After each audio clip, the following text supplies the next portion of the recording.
Hello, hello, hello, and welcome to a quick rundown of Victoria 3 Dev Diary number 180, The Art and Music of the Great Wave.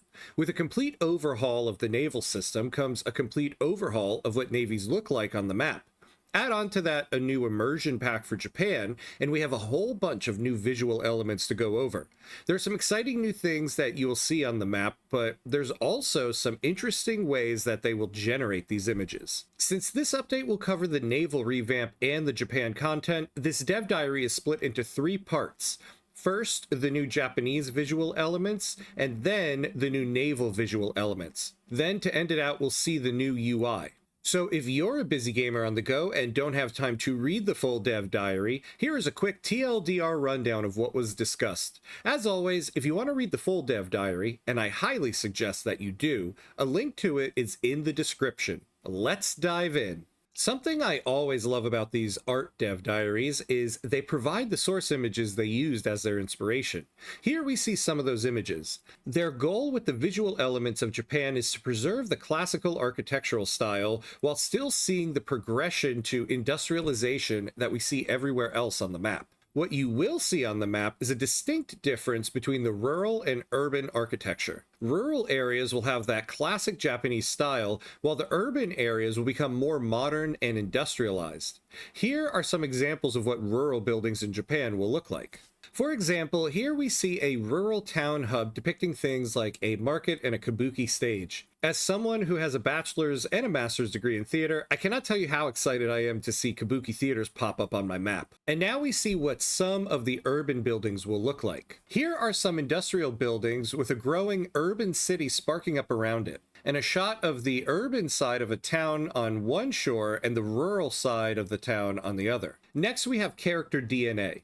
In a very cool image here, we see the real-life image or painting of characters and their in-game character design. There's been a few mentions in this update's dev diaries of how they've reached out to modders to include their work, and with the character DNA here, they worked with Lord R of the Morgenrote mod to include their Japanese character DNA into the base game. If you haven't tried the Morgenrote mod, you're missing out. It's probably the deepest rework of the game and definitely worth a try. Next, we have new clothing for the characters. Here we have a source image right next to the in-game image, and then some other images of new Japanese clothing. As with the character DNA, for clothing they reached out to the modder Miss Deuce and included some of her assets into the base game. So definitely check out the Japanese uniform pack mod she created for even more cool clothing like this. I don't think I've ever said this in one of these dev diary videos before, but I'm a little disappointed. Usually in these artwork diaries, we get to see all the new table assets, but here we only got one, though it does look cool. Something to combine the Japan and naval elements of this update. And now it's time for boats. Here we get a collage of what some ships will look like in-game. It was noted these entity states and free camera buttons are not part of the game, but instead part of the dev's behind-the-scenes tools. So disregard that, or start a free the buttons movement. Now it's your turn to deal with movements, devs. In the ship designer diary, they went over the various options you'll have to customize your ship, as you can see in this ship designer image here. As you customize your ship, you'll see your additions visually on your boat. Here we have a side-by-side of a dreadnought. On the left, we have the unmodded version, meaning all attributes are set to medium. On the right, a modified one, meaning all attributes set to high. On the left, we just have a regular old dreadnought, but on the right, it's got electrolytes. Brondo's got what boats crave. Here is an image of the great ship farm in the sky where all good ships go to rest. Or an image of capital ships from the different time periods covered in the game, all in one image. The way ships will engage in combat will be centered around the C node. Think of the C node dot on the map. As you scroll into the battle, you'll see the ships circle around that dot as they fire on each other. We even get a cool video of it. And this video brings us to something else interesting. The way these animations are created. They described how ship animations won't be preset animations that happen the same way no matter what.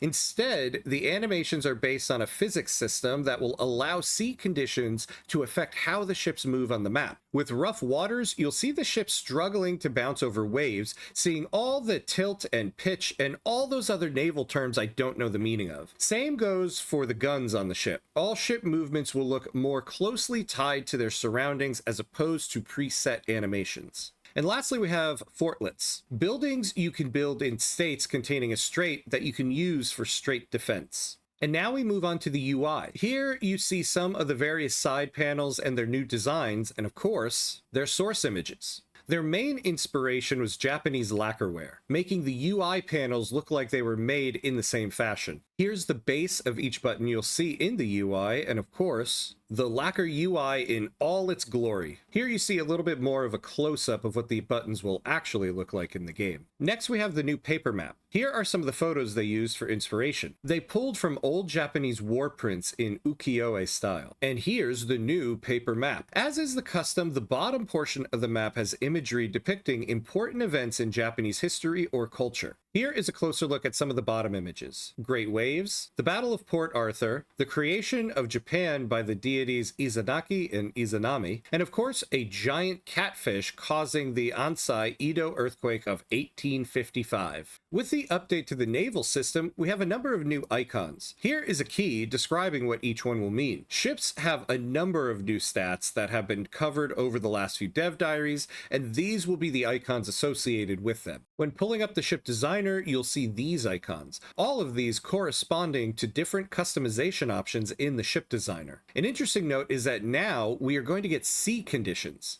Just as states can have harvest conditions, now sea nodes can have sea conditions, which will have a significant impact on your ships, especially during naval battles. There's going to be a new naval law group. No details given on them yet, but we do get to see the icons for them. And lastly, some icons for the different movements you'll find in the Japan narrative content. Here we see the new images for the different orders you can give to your admirals, the icons for the new buildings coming with the update, the first being the fortlets you will build to defend your straits, and the next two being the logistics centers. With new buildings comes new production methods, and here are the icons for them. And lastly, icons for new prestige goods. Next, we have some new event images that you'll see in the events that will pop up. And lastly, the new main menu image. We actually got some info on how they designed these main menu images. Here you can see the specified sections and the idea board for this update's main menu image, all leading up to this. The last thing they mentioned was music. There will be about 28 minutes of new music coming with this update.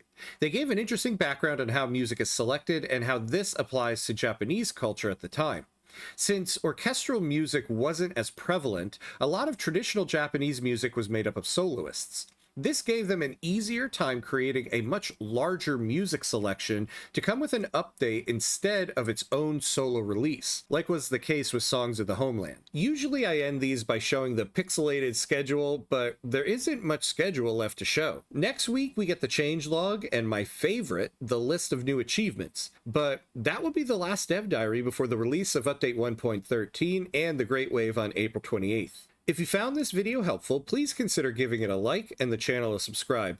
A very special thank you to the channel members. Your support helps me keep this channel going, and I'm so very thankful for that support. Thank you, thank you, thank you. That's it for now. As always, be awesome.